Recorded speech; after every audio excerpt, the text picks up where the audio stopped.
मैं बोलूं। अगर हम देखेंगे कोल जो है वो एक हार्ड है और ब्लैक कंबस्टेबल मिनरल होता है जिसमें ज्यादातर कार्बन प्रेजेंट होता है। ठीक है, कोल जो है ये हमें कहाँ पर मिलता है? Coal mines. ठीक है, अर्थ की जो सरफेस होती है नीचे वहां पर कोल माइंस से कोल मिलता है। और अगर हम इंडिया की बात करें कोल कहाँ पर पाया जाता है? मैम आपकी आवाज काट काट के आ रही है। उड़ीसा में, मध्य प्रदेश में। ठीक है, तो कोल जो है ये इंडिया में भी बहुत अबंडेंस में पाया जाता है और ये सोर्स ऑफ एनर्जी है हमारी कंट्री।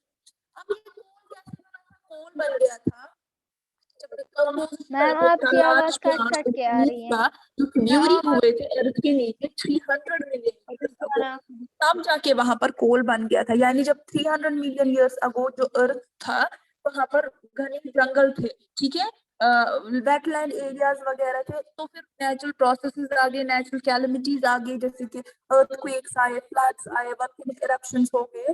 तो उसकी वजह से वो जो फॉरेस्ट थे वो धीरे धीरे करके जो अर्थ की सरफेस है उसके नीचे दब गए। ठीक है, और उनके ऊपर ज्यादा सॉइल की परख चढ़ने लगी और वो उससे कंप्रेस हो गए, प्रेशराइज हो गए। तो वहां पर क्या हो गया, तो टेम्परेचर इतना ज्यादा बढ़ गया और वो धीरे धीरे नीचे जाते रहे और उस हाई प्रेशर हाई टेम्परेचर की वजह से, और हवा भी नहीं थी वहां पर, तो उसकी वजह से क्या हो गया, वो जो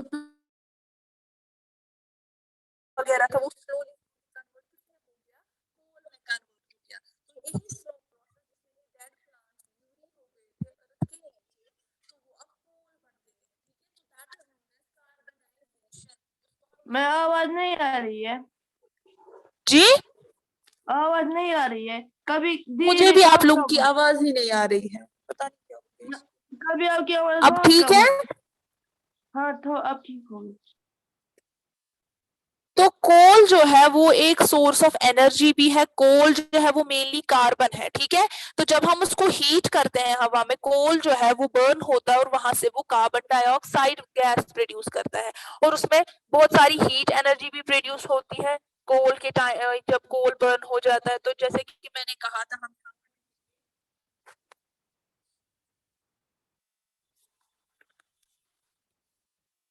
कार्बन,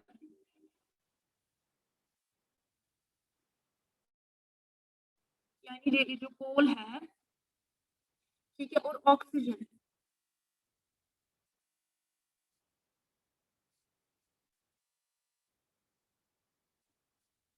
फ्रॉम एयर। हाँ, तो ये क्या बन जाता है, कार्बन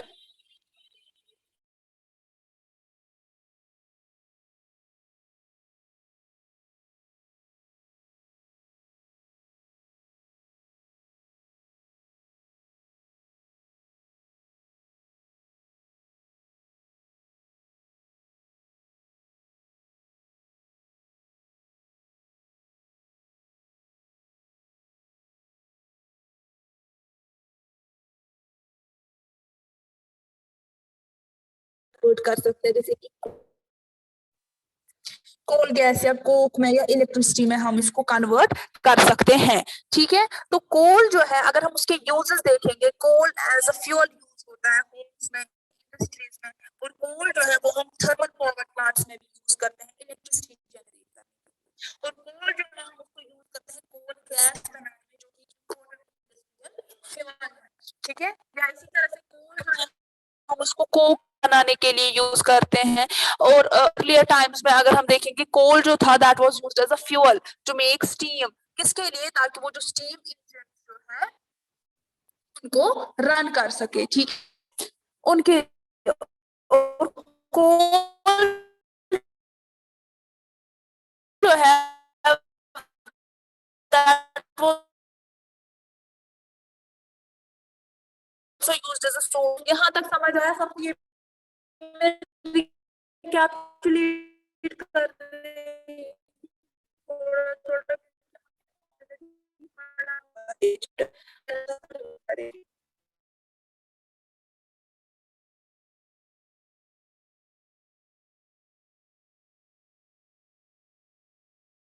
देते हैं हम कोल को हवा की एब्सेंस में, तो उसको हम डिस्ट्रक्टिव डिस्टिलेशन ऑफ कोल कहते हैं, जो कि मैंने बोला था।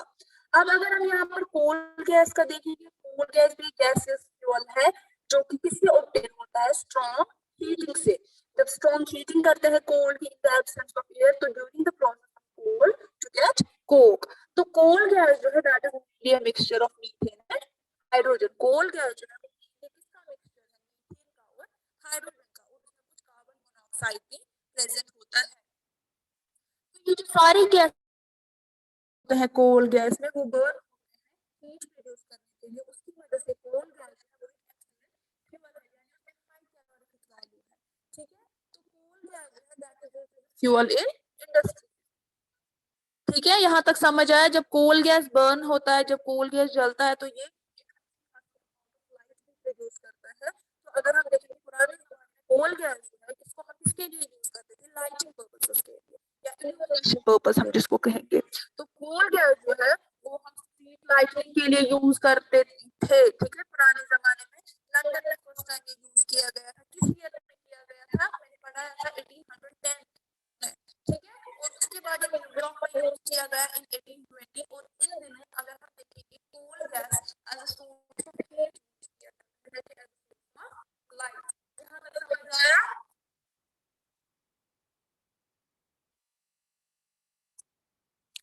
यहाँ तक समझ आया सबको? Yes ma'am. उसके बाद है कोल तार। कोल तार अगर हम देखेंगे वो भी एक थिक ब्लैक लिक्विड है और उसकी एक अनप्लेजेंट स्मेल होती है। ठीक है, which is obtained by heating coal. उसको भी हम जब कोल को हीट करते हैं हवा की एब्सेंस में, तो वहां पर हमें कोल तार मिलता है।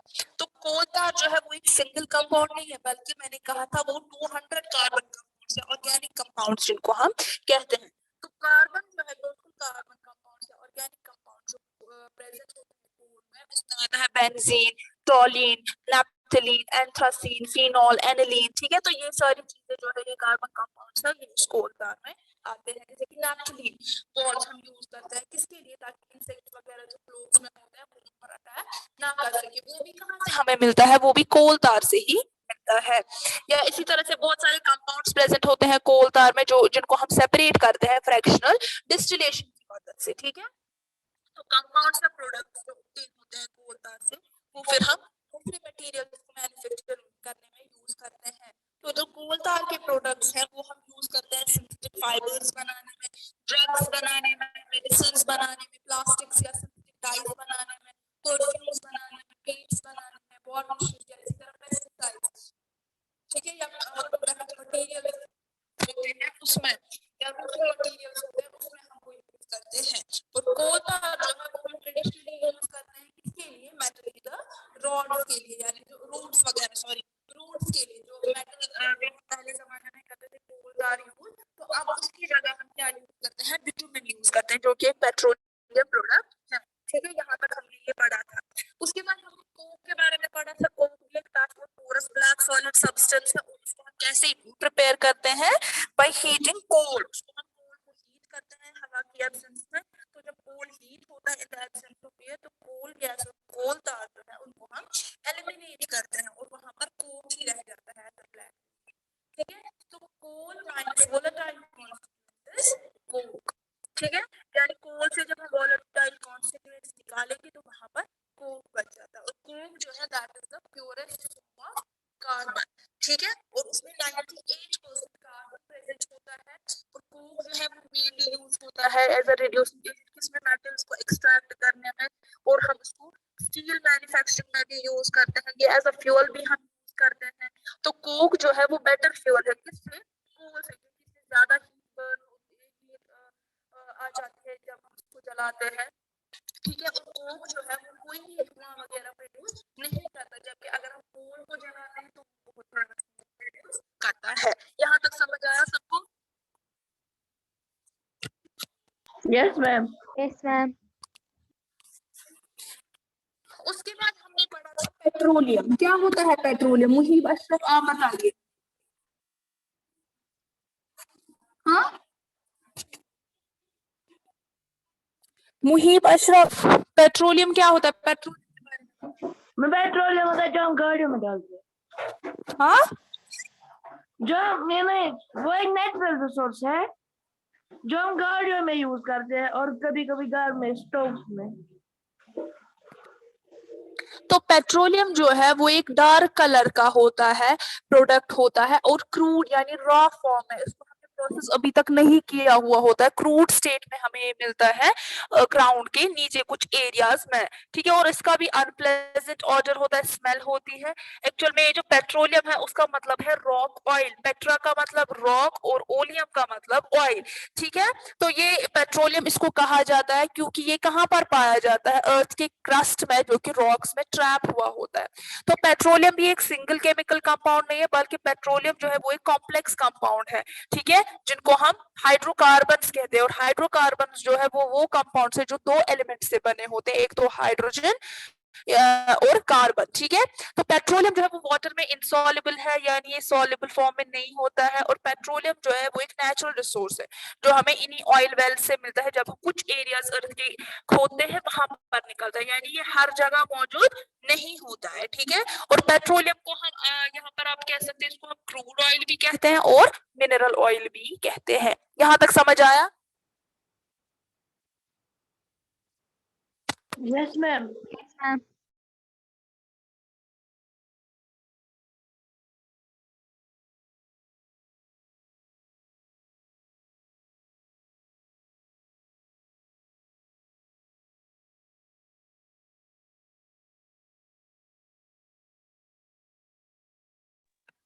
ठीक है। तो पेट्रोलियम जो है, पेट्रोलियम हम कैसे बनाते हैं, that is formed by the decomposition of the remains of tiny plants, ठीक है। तो जब डिकम्पोजिशन हो गया प्लांट्स का, एनिमल्स का, वो जो मिलियंस ऑफ इयर्स अगो सी में दब गए थे, तो तब जाके वहां पर पेट्रोलियम ऑयल बन गया, ठीक है। तो वही टाइनी प्लांट्स और एनिमल्स जो समंदर में रहते थे वो मर गए थे, और उनकी जो डेड बॉडीज थी वो कहाँ पर सैंक हो गई, प्यूरी हो गई समंदर के बॉटम में। तो उसके बाद उनके ऊपर मड चढ़ गया, सैंड चढ़ गया, तो हाई प्रेशर भी आया, वो कंप्रेस होने लगे, बैक्टीरिया ने भी एक्शन कर लिया उस पे, तो धीरे धीरे वो कन्वर्ट हो गए वो प्लांट्स और एनिमल्स किसमें, पेट्रोलियम में, ठीक है। और पेट्रोलियम हम कहाँ से फिर उनको ड्रिल करते हैं, वो ड्रिलिंग रिग वगैरह होता है, तो वहां से हम उसको पेट्रोलियम को एक्सट्रैक्ट करते हैं, ठीक है। तो पहले जमाने में ड्रिलिंग वगैरह जो होती थी इन ऑयल वेल्स की, वो सिर्फ जमीन पर होती थी, लेकिन अगर आज हम देखेंगे, आज हम ऑयल वेल्स की ड्रिलिंग कहाँ पर, सी में भी करते हैं, समंदर में भी करते हैं, ताकि वहां से पेट्रोलियम का जो एक्सट्रैक्शन हो जाए, ठीक है। तो पहला जो वर्ल्ड का जो फर्स्ट ऑयल वेल ड्रिल किया गया था वो कहाँ पर किया गया था, पेंसिल्वेनिया यूएसए में 1859 में।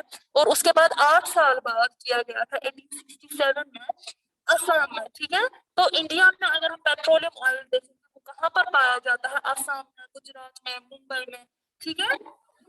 और अब स्पेशल प्लेटफॉर्म बनाया गया है स्टील का मुंबई में, ताकि वहां से जो पेट्रोलियम वगैरह सी बेड्स में होता है वहां से वो पंप आउट किया जाए। यहाँ तक समझ आया? यहाँ तक समझ आया सबको? Yes ma'am. मैम। तो इसके जो टेक्स्ट क्वेश्चंस वगैरह रहते हैं वो आप खुद से करें, ठीक है। तो कल मैं वो आपके क्वेश्चन आंसर जो है वो आप रफ नोटबुक में लिखेंगे और वो मैं चेक करूंगी, क्लियर? आप लोग खुद ओके से मैम। ट्राई करेंगे क्वेश्चन आंसर्स।